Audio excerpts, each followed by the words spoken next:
దేవుని నామమునకు స్తోత్రములండి. నాటి ధ్యానాంశము ఆధ్యాత్మికమైన జీవనము. యేసు ప్రభువుకు నికోదేము అను పరిసయ్యుడికి జరిగిన సంభాషణలోని అంశమేమనగా జన్మ. యేసు ప్రభు యెరూషలేములో అద్భుతములు చేసినట్లు యోహాను సువార్త 2:33లో చదువుతామండి. నికోదేము ఈ అద్భుతములు చూసి ఉండుంటాడు లేదా విని ఉంటాడు. అతడు యూదుల బోధకుడు, ప్రాముఖ్యమైన వ్యక్తి. యేసుకు దేవుణ్ణి గురించి చాలా సంగతులు తెలుసునని అతడు గ్రహించాడండి. అందుకనే తాను కూడా నేర్చుకోవాలనే ఉద్దేశంతో ప్రభు దగ్గరకు వచ్చాడు. నికోదేము తన సంభాషణ ఈ విధముగా మొదలుపెట్టాడండి. బోధకుడా, నీవు దేవుని యొద్ద నుండి వచ్చిన బోధకుడవు అని మేము ఎరుగుదుము. దేవుడు తనకు తోడై ఉంటేనే కానీ నీవు చేయుచున్న సూచక క్రియలను ఎవడు చేయలేడని ఆయనతో చెప్పాడండి. 2వ వచనం. యేసు ప్రభు అందరినీ గమనించగలుగుతారండి. మనిషిలో ఏముందో కూడా ఆయనకు తెలుసు. యోహాను సువార్త 2:24-25 వచనములు. కనుక మత సంబంధంగా భక్తి గల ఆ వ్యక్తికి హృదయంలో ఏముందో ప్రభువుకు తెలుసండి. ఆయన ఆధ్యాత్మిక జన్మ అనే అంశమును లేవదీశారు.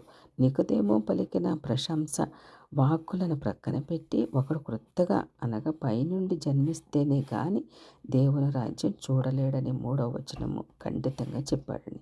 ఈ మాట విని నికోదేము బిత్తరపోయాడు.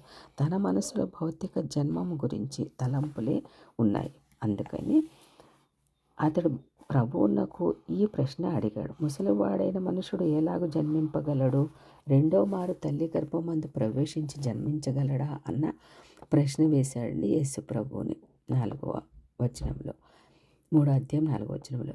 నికోదేము అడిగిన భౌతిక సంబంధమైన ప్రశ్నకు పారలౌకిక సంబంధమైన జవాబు దొరికిందండి. ఒకడు నీటి మూలముగాను ఆత్మ మూలముగాను జన్మించితేనే కానీ దేవుని రాజ్యంలో ప్రవేశింపలేడని నీతో నిశ్చయముగా చెప్పుచున్నాను.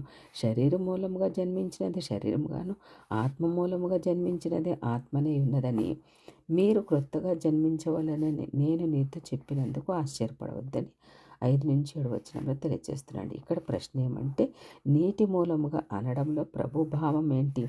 దీనికి జవాబు చెప్పాలంటే లేఖనాలలో నీరు అనే పదచిత్రం ఏ భావంలో వినియోగించారో మనం ముందు తెలుసుకోవాలండి.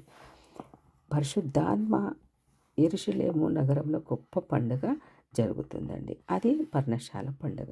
7 రోజులు జరుగుతుంది. లేవికాండం 23:34-36 వచనం తెలియజేస్తుంది. పండుగ చివరి రోజున ప్రభువు నిలువబడి ఎవరైనను దప్పిగొనిన ఎడల నా యొద్దకు వచ్చి దప్పి తీర్చుకొనవలెను. నా యందు విశ్వాసం ఉంచువాడు ఎవరో లేఖనం చెప్పినట్లు వాని కడుపులో నుండి జీవజల నదులు పారునని బిగ్గరగా చెప్పారండి. తన యందు విశ్వాసం ఉంచు వారు పొందబోవు ఆత్మను గుర్చి ఆయన ఈ మాట చెప్పారండి. యోహాను సువార్త 7:37-39 వచనం. యేసు ప్రభు ఎందుకు ప్రజలను తన దగ్గరకు దాహంకు తీసుకొని రమ్మన్నారు? కీర్తన గ్రంథం 36:9 వచనం ప్రకారం. దాహం అంటే అర్థం ఏంటనగా కీర్తన గ్రంథం 63:1 వచనం ప్రకారం 43:6 వచనంలో తెలియజేశారండి.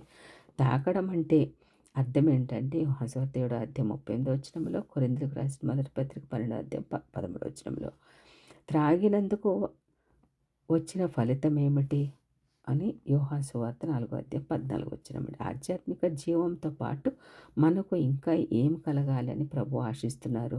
యోహాను సువార్త 10:10 వచనం తెలియజేసిందండి. ఇది ఎలాంటి జీవము? యెషయా గ్రంథం 12:3-4 వచనంలండి. పొంగి పొర్లే జీవాన్ని లేఖనాలు ఇంకా ఎలాగ వర్ణిస్తున్నాయి? గలతీ పత్రిక 5:22-23 వచనంలండి. యేసు ప్రభు ఎప్పుడు మహిమ పొందుతారు అనగా అపోస్తల కార్యములు 2:32 వచనము 33 వచనం తెలియజేస్తుందండి. నిత్య జీవము. రెండవదిగా, నేనిచ్చి నీళ్లు త్రాగునవాడెవడును దప్పిగొనడు. నేను వానికి ఇచ్చి నీళ్లు నిత్య జీవముకై వానిలో ఊరడి నీటి బొగ్గగా ఉండును అని యోహాను సువార్త 4:14 తెలియజేసిందండి. మూడవదిగా దేవుని వాక్యము. వాక్యముతో ఉదక స్నానం చేత దానిని అనగా సంఘమును పవిత్రపరిచి పరిశుద్ధపరచుటకే దాని కొరకు తనను తాను అప్పగించుకొనేనని ఎఫెసీ పత్రిక 5:27 తెలియజేశారండి. యోహాను సువార్త 3:5 వచనంలో నీళ్లు అనే పదమును పూర్తిగా అవగాహన చేసుకోవాలంటే వాక్యంతోనే భాష్యం చెప్పగలగాలండి. ఎందుకంటే లేఖనాలు ఎప్పుడు ఒంటరిగా తీసుకొని భాష్యం చెప్పకూడదు.